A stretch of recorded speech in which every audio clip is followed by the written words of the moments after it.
और हुण ये सोच ये नज़रिया खुलेआम ये कहंदा फिरदा है कि असीं इस्लाम नूं जमीन तो मिटा देवांगे। और ये अल्फाज किहड़ा बंदा इस्तेमाल करदा पिया, कोई आम बंदा नहीं बल्कि एक ऐसा शख्स जिहड़ा आपदे आप नूं भारत दा एक मजहबी रहनुमा कहंदा है।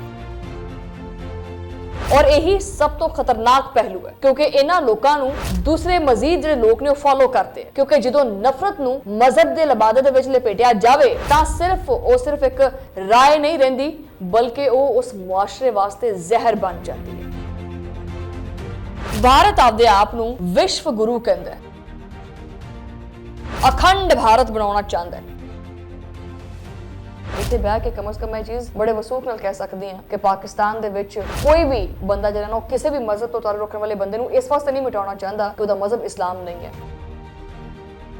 क्योंकि इस्लाम अमन सिखांदा है, मुहब्बत और भाईचारा सिखांदा है। लेकिन भारत दे विच बेशुमार ऐसी वीडियोस पईयां हुईयां ने जिन्हां दे विच एक मुसलमान नौजवान नूं यकीन लैंदे ने सिर्फ इस वास्ते कि वो मजा लैके जांदा पिया सी और उहनूं खंभे नाल बन के जिन्हां ने मारना शुरू कर दित्ता। चलो मुसलमान तो तुसीं छड्डो, चलो उन्हां ते भी जुल्म हुंदा पिया, सिख कम्यूनिटी दे उत्ते की हुंदा पिया? उत्थे किसी भी मजहब तो ताल्लुक रखने वाला महफूज नहीं हैगा। अगर भारत वाकई वड्डा बनना चाहता है ना तो सब तो पहले आपदे मुल्क विच वसन वालियां अकलीतां जड़ियां ने ना उन्हां नूं तहफ्फुज़ फराहम करे। लेकिन इन्हां दा हर बंदा, एक आम बंदा भी और जिहड़े पंडित लेवल ते बैठे हुए ने वो भी उठ के आके मेरे मुंह च सुनदे हन कुछ कि पाकिस्तान इस्लाम को मिटाना है। अच्छा जी, इस्लाम ने बड़ियां कुर्बानियां दित्तियां ने लेकिन इस्लाम दा कदी भी हौसला जिहड़ा है वो पस्त नहीं होया और इस्लाम नूं कमजोर करने वाले लोग हमेशा आप कमजोर हुंदे। बिस्मिल्लाहिर्रहमानिर्रहीम, अस्सलाम वालेकुम। तुसीं देख रहे हो 360 डिजिटल पंजाबी और मैं हां तुहाडी मेज़बान शुमाइला नियाज़। गल हुण सिर्फ और सिर्फ एक बयानबाजी ते नहीं रही बल्कि एक सोच, एक नजरिया बनदा जा रहा है। वो की है इस ब्लॉग च दसदे।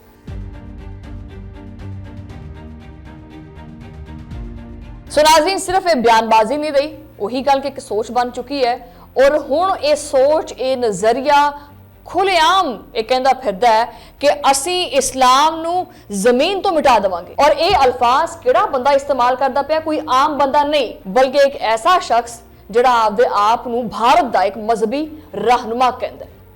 और यही सब तो खतरनाक पहलू है क्योंकि इन्हां लोकां नूं दूसरे मजीद जिहड़े लोग ने वो फॉलो करते हैं, क्योंकि जदों नफरत नूं मजहब दे लबादे दे विच लपेटिया जावे तां सिर्फ एक राय नहीं रहिंदी बल्कि वो उस मुआशरे वास्ते जहर बन जाती है जो कि फिर पूरे मुआशरे दे विच फैलदा है। जरा सुनाओ जरा इहदा बयान भी इत्थे अगर पा सकदे हो तां। भारत आपदे आप नूं विश्व गुरु कहंदा है, अखंड भारत बनाउणा चाहता है, दुनिया नूं इखलाकियात सिखाउण दा दावा करदा है। मगर सवाल यह है कि जो मुल्क आपदे ही शहरियां दे नाल इंसाफ नहीं कर सकदा वो दुनिया नूं की सिखाएगा।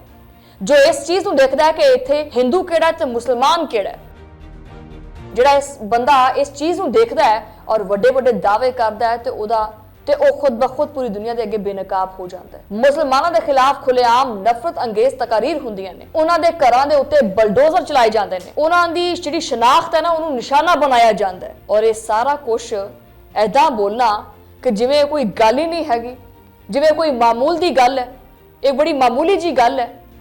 मुसलमान दे उत्ते उठ के कोई भी बंदा उठ के तशद्दुद कर देवे आम जी गल है। और फिर ये पंडित साहब आके ये ऐलान करते हैं कि इस्लाम नूं असीं मिटा देवांगे। सवाल यह है कि आखिर किस ताकत दा घमंड है इन्हां दे कोले कि पूरी दुनिया दे विच हिंदू राज कायम करना है? कदी तारीख वेखी है? कदी तुसीं इस्लाम मजहब पढ़ के वेखिया है? मुसलमानां ने किस वक्त या इस्लाम ने किस वक्त आख्या है कि तुसीं इन्हां दे खिलाफ जिहड़ा ना उन्हां दे सिर वड्ड दिओ या इन्हां तो अपनी जमीन पाक कर लो? नहीं। पाकिस्तान दे विच भी जिहड़ा ना वो हिंदू भी रहिंदे है, ईसाई भी रहिंदे है, मसीही बरादरी जिहड़ी है वो भी रहिंदी है। हर मजहब तो ताल्लुक रखने वाला बंदा पाकिस्तान दे विच रहिंदा है, लेकिन किसी भी बंदे दे उत्ते मजहब की बुनियाद दे उत्ते कदे भी पाकिस्तान ने टारगेट नहीं किया और ना ही मुसलमान ने टारगेट करता है और ना ही साडा दीन सानू ये चीज सिखांदा है। असल मसला पता है की है? असल मसला सिर्फ वही है कि भारत दे विच एक खास नजरिया पेनेट्रेट करता पिया जो कि है हिंदुत्व। वो चाहता है कि जी हौली हौली ये जिहड़ी सोच है ना ये पूरी रियासत दे उत्ते बन जाए और इस सोच दे विच मुसलमान सिर्फ और सिर्फ एक मसला है उन्हां वास्ते, एक दूसरे दर्जे का शहरी है। और यही भारत है जिहड़ा कि दुनिया के सामने अपने आप को एक सैकुलरिज्म जिहड़ा ना वो शो करता है, मगर अंदर खाते वो अपनी अकलीतां दे नाल की सलूक करता है, उन्हां उत्ते जमीन कितनी तंग करता है, ये किसी तो ढकी छुपी गल नहीं हैगी। मुसलमान खवातीन दे नाल जो सलूक किया जाता है, मुसलमान नौजवानों के नाल जो सलूक किया जाता है, वैसे बड़े रवादारी के लैक्चर दिंदा फिरदा है और नालों नाल अपने मुल्क दे विच दूसरे मजहब तो ताल्लुक रखने वाले लोगों को डराया जाता, धमकाया जाता।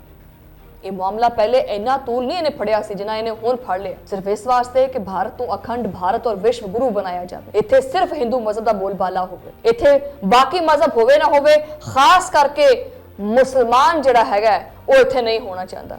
पता नहीं मुसलमानों तो इन्ना खौफ इन्ना डर किस चीज़ का है, हालांकि पाकिस्तान तो ज़्यादा आबादी जिहड़ी है मुसलमानों की उत्थे है। फिर उन्होंने ये भी कहते हैं कि जाओ पाकिस्तान चले जाओ, इत्थे बह के कम से कम ये चीज़ बड़े वसूख नाल कह सकती हैं कि पाकिस्तान दे विच कोई भी बंदा जिहड़ा ना किसी भी मजहब तो ताल्लुक रखने वाले बंदे नूं इस वास्ते नहीं मिटाना चाहता कि उसका मजहब इस्लाम नहीं है, क्योंकि इस्लाम अमन सिखाता है, मुहब्बत भाईचारा सिखाता है।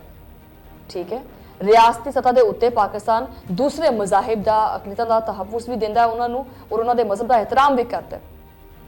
लेकिन भारत दे विच बेशुमार ऐसी वीडियोज़ पईयां हुईयां ने जिन्हां दे विच एक मुसलमान नौजवान यकीन लैंदे ने सिर्फ इस वास्ते कि वो मजा लैके जांदा पिया सी और उन्होंने खंभे नाल बन के जिन्हां ने मारना शुरू कर दिता।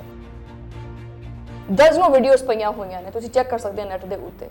चलो मुसलमान तो तुसीं छड्डो, चलो उन्हां ते भी जुल्म हुंदा पिया है, सिख कम्यूनिटी के उत्ते की हुंदा पिया, उन्हां दे उत्ते की हुंदा पिया। उत्थे किसी भी मजहब तो ताल्लुक रखने वाला महफूज नहीं हैगा और मुसलमानों के खिलाफ जिहड़ा है ना वो इन्होंने खास करके अपना जी कमर है कसी हुई है और वो यही है कि इस्लाम तो ये डरते हैं, खौफ खाते हैं।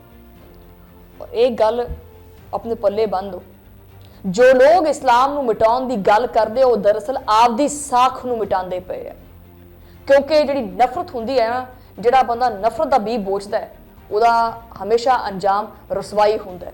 ये लड़ाई किसी एक मुल्क या एक मजहब की नहीं हैगी, ये लड़ाई बेसिकली हैगी है सच और झूठ दी, बर्दाश्त और नफरत दी। अगर भारत वाकई वड्डा बनना चाहता है ना तो सब तो पहले आपदे मुल्क विच वसन वालियां अकलीतां जिहड़ियां ने ना उन्हां नूं तहफ़ुज़ फराहम करे। दुनिया विच इज्जत तरक्की और नाम वकार एवें नहीं मिलता, क्योंकि जिन्ने भी किसी मुल्क के शहरी या बशिंदे हुंदे ने सारिआं नूं नाल लैके चलना पैंदा है। जदों नाल लैके चलोगे तो एक मुट्ठी बनती है और वही मुट्ठी जिहड़ी है वो तुहाडी मजबूती की अलामत होंदी है। मेरा नहीं ख्याल कि मैनूं शायद ही कोई वाकया नजर आंदा होवे इदां दा, लेकिन पाकिस्तान दे विच मजहब नूं बुनियाद बना के कदी भी टारगेट नहीं किया गया और भारत दे विच हमेशा मजहब नूं बुनियाद बना के टारगेट किया जाता है। मुसलमानों के खिलाफ हथियार कट के खड़े हो जाते हैं। पिछले दिनों तुसीं एक वीडियो देखी थी जिहदे बकायदा तौर पर जिहड़े हिंदू ने वो घर घर जाके हिंदू घरानिਆਂ ਦੇ ਵਿੱਚ जाके तलवारां फड़ाते पे सी कि जी आ मुसलमानों के उत्ते धावा बोल देना है। मुसलमान जिहड़ी खवातीन ने उन्होंने लिबास ते करके टारगेट किया जाता है। इत्थे जिहड़े हिंदू बसते ने पाकिस्तान दे विच तां कदी भी उन्हां नाल इदां दा सलूक नहीं किया जाता, कदी भी उन्होंने मजहबी रसूमात अदा करन तो नहीं रोकिया। लेकिन इन्हां दा हर बंदा, एक आम बंदा भी और जिहड़े पंडित लैवल ते बैठे हुए ने वो भी उठ के आके मेरे मुंह च सुनते हैं कुछ कि पाकिस्तान इस्लाम को मिटाना है। अच्छा जी, इस्लाम ने बड़ियां कुर्बानियां दित्तियां ने, लेकिन इस्लाम का कभी भी हौसला जिहड़ा है वो पस्त नहीं होया और इस्लाम को कमजोर करने वाले लोग हमेशा आप कमजोर होंदे हैं। इस तरह की बयानबाजी नाल दूसरे मज़ाहिब के जिहड़े लोग होंदे है उन्होंने जिहड़े उहदे पैरोकार होंदे है उन्हां विच नफरत फैलाउण दे मुतरादिफ है और भारत हमेशा नफरत फैलाउण दे जिहड़ा ना उस साइड ते खड़ा हुंदा है। कदी भी भारत अमन वाले राह ते नहीं खड़ा होया। भारत ने हमेशा नफरत दा जिहड़ा ना वो झंडा फड़िया ने और जिहड़ी नफरत दा जिहड़ा बंदा झंडा फड़ लवे ना उहदी आपदी जलालत जिहड़ी ना वो लिखी जाती है।